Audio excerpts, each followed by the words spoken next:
et Péric Limousin, qui est PRP à la MEBAC de Nantes, et qui vont nous parler d'outils d'aide à l'évaluation d'exposition cumulée aux poussières de silice par métier dans le secteur du BTP.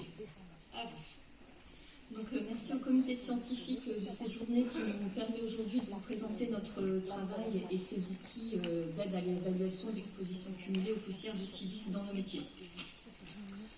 Donc un contexte que vous connaissez, depuis janvier 2021, les travaux exposant aux poussières de silice cristalline issues des procédés de travail sont classés cancérogènes en France.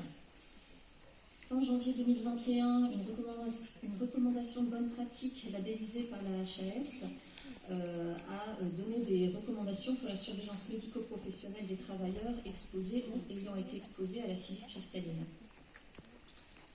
Donc le suivi médical recommandé diffère selon le niveau d'exposition cumulée.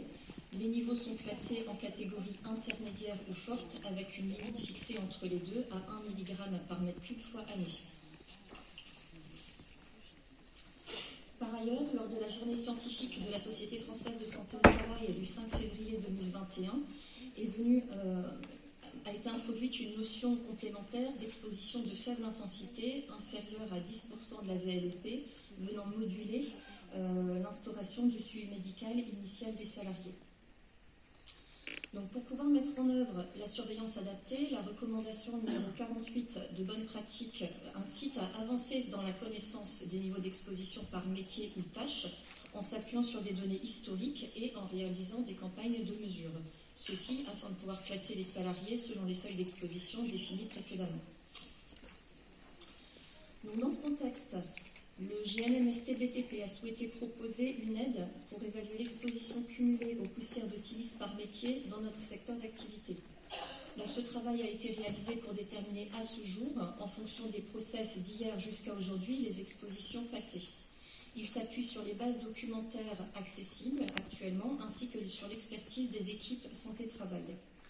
Donc, le GNM est habituellement constitué de 3 commissions qui, pour ce sujet, ont travaillé de façon transversale et se sont réparties en 4 groupes afin d'étudier l'ensemble des fiches FAST correspondant à des situations de travail pour lesquelles un risque d'exposition à la silice cristalline avait été identifié. Un même métier peut regrouper différentes de ces situations de travail. La commission FAN